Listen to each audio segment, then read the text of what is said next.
that this is going to make it online, but if you're seeing this, then hello, it looks like I got over my fear. I kid you not, I've recorded this same video like 10 different times, and every single time I've recorded it, I've always chickened out. If you're new to my channel, I usually post reading related content, and so posting this writing vlog is completely new to both you and me. A little bit about me, I've been an avid reader and writer my entire life, but I kind of keep my writing side a little more private. I think it's because I am just so passionate about writing, and I just want to keep that near and dear to my heart. So really no one in my real life knows that I write. Also, no one in my real life knows that I have this YouTube channel either. But as I mentioned in my intro, I've always adored the idea of keeping myself accountable and also documenting my writing journey. So I feel like starting this new series and posting this online will be a great way to knock out two birds with one stone. The story idea that I'm working on is a young adult fantasy that I thought of in 2020, so when I was a senior in high school, and now it is 2024. I graduated college a year ago. I am in my first corporate job and I still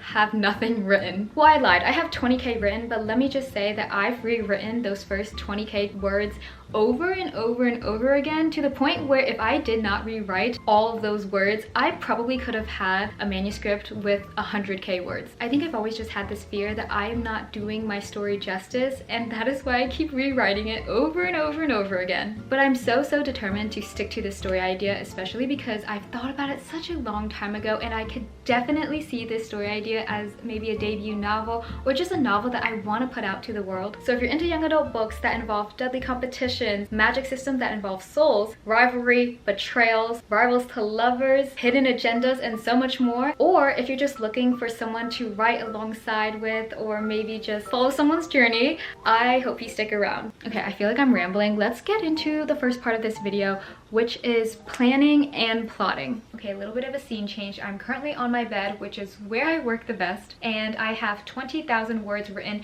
20,000 words that I actually do not like at all. And I know everybody tells me to not touch my first draft and that I should just finish it and then go back, but I really cannot help but touch my first draft, especially because I really don't like it. And since the last time I've touched this draft, I've made significant changes to the plot, to the characters, to minor and major details that really improve the clarity of this story and the overall direction that I want to take this story. So I feel like I definitely need to rewrite my first 20,000 words. And I know it's such a bad habit, but I'm going to promise myself. So Catherine, if you're watching this and you're editing this, I'm promising myself right now to not touch my first draft after I write it again. I have my laptop with me. I'm going to open this up and continue plotting. I think when it comes to my story, I have these little details and little moving parts that really do fit into the overall story, but I just need to make sure I incorporate it well. I'm hoping I'm making some sense, but I'm gonna do a little bit of planning and then see where I'm at.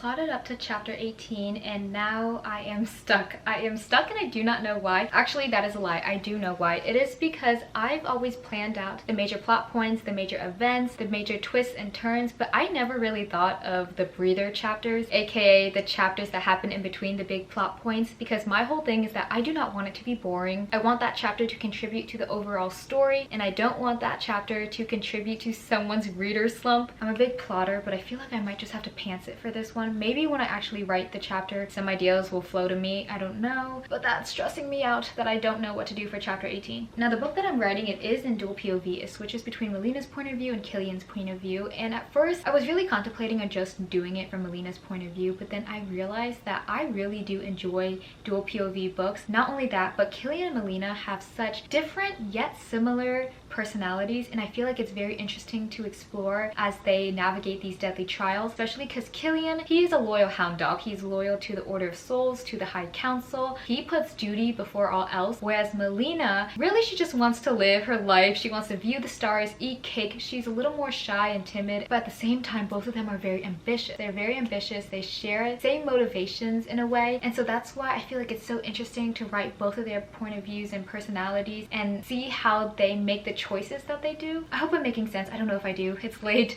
but maybe I should just switch it to the other person's point of view for chapter 18. I don't know if that will work. Maybe that might. I don't know. Okay, I've decided to take a little bit of a brain break and do a little bit of reading. Now, I've been in the hugest reading slump ever, but if you're wondering what I am reading right now, it is Twisted Love by Ana Huang. I know you should probably be reading a book that is similar to your work in progress, just as a little bit of research and to get into the zone. I'm not like that at all, but maybe I should be, I don't know. But I am reading a romance book right now because I honestly have not read romance in a hot minute, and I have the entire Twisted series on my bookshelf, which I have not touched, and it's been on my bookshelf for a whole year now. So I'm gonna do a little bit of reading, and then I will get back to the plotting and to the planning and to the work that I actually need to do.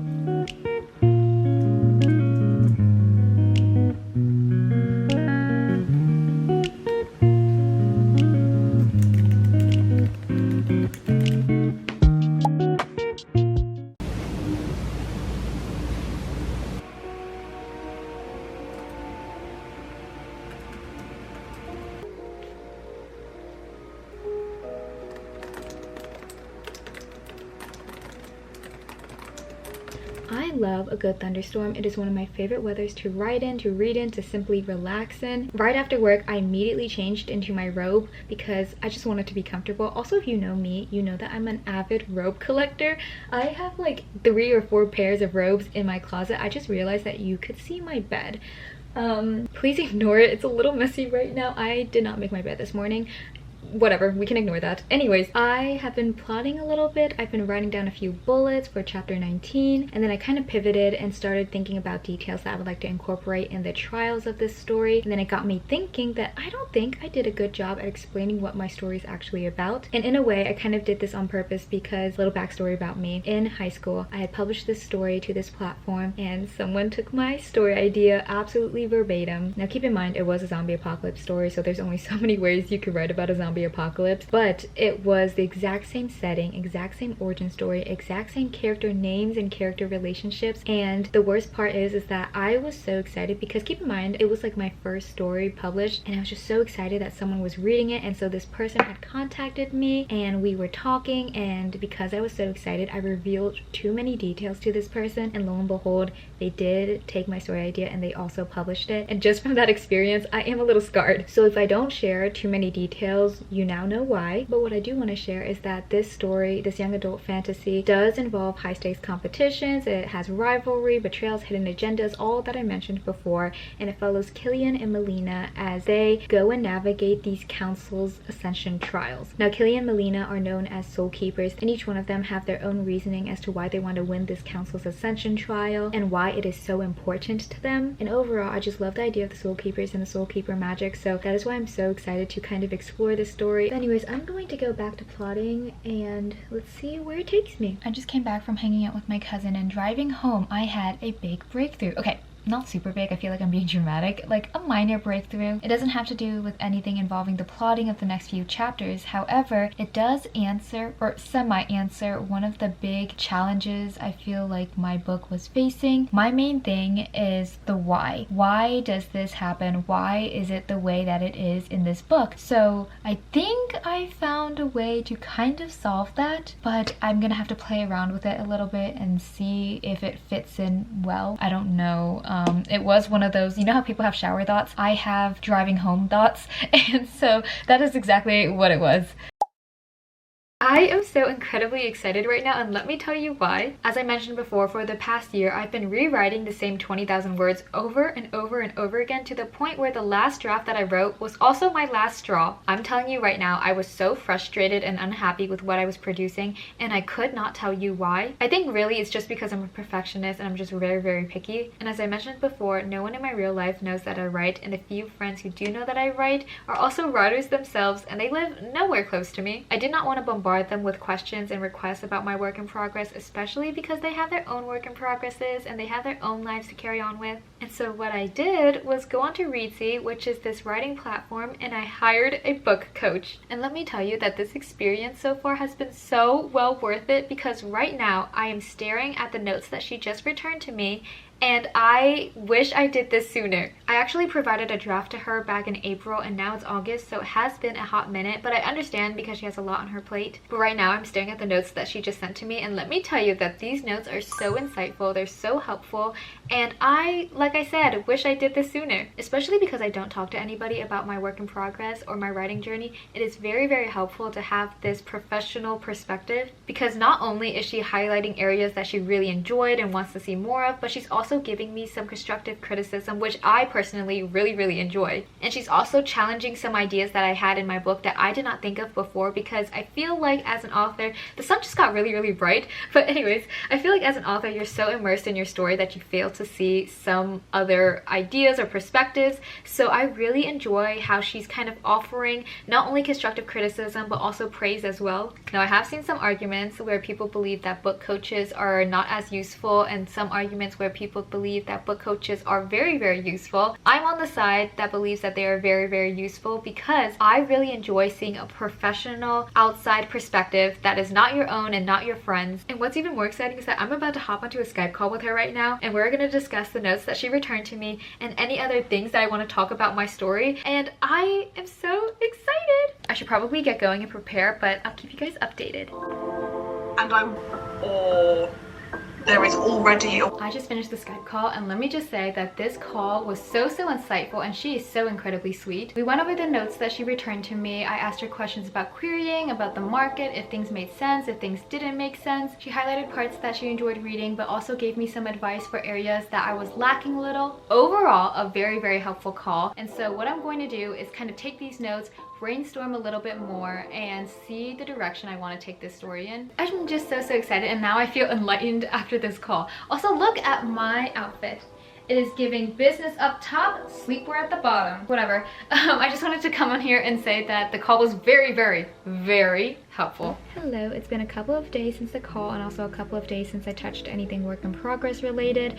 As you could tell, it is dark outside. Actually, I don't know if you could tell, but it is dark outside. It is 9:30 p.m. I am unwinding for the day, and I have been thinking about my work in progress for a hot minute now. There's this decision that I've been pondering about, and part of me is like, this is an awful idea, don't even do it. And the other part of me is like, actually, this is a good idea, you need to do this. And I'm here to document that I have made my decision, and I will be rewriting my entire outline. Now, I do remember I did say something along the lines of I would not rewrite anything and I would not touch anything until it's finished, but I believe I said that about writing or rewriting the first draft.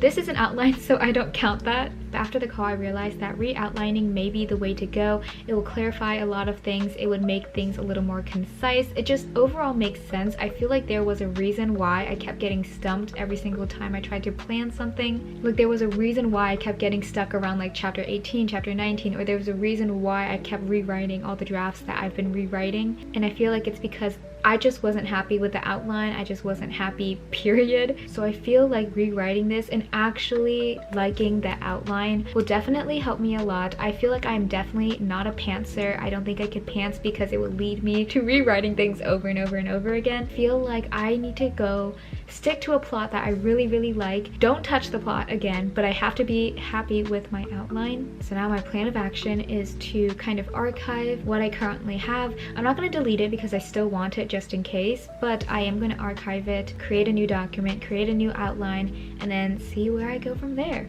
Oh, my computer turned off. I truly think that this is a good decision, and I think that one day when I rewatch my videos and rewatch my journey, I'm going to be very happy that I went back and re-outlined everything. So just fingers crossed that everything will turn out the way that I hope. But with this ending, or should I say new beginning, I think I'm gonna end the video here. If you made it this far, thank you so much for watching my first ever writing vlog. I know I just basically made a full circle, which is fine, but I think this is all part of the writing process and just figuring how things work. But again, thank you so much for watching. If you'd like to follow me, all my socials will be linked down below, and I hope to see you in the next video.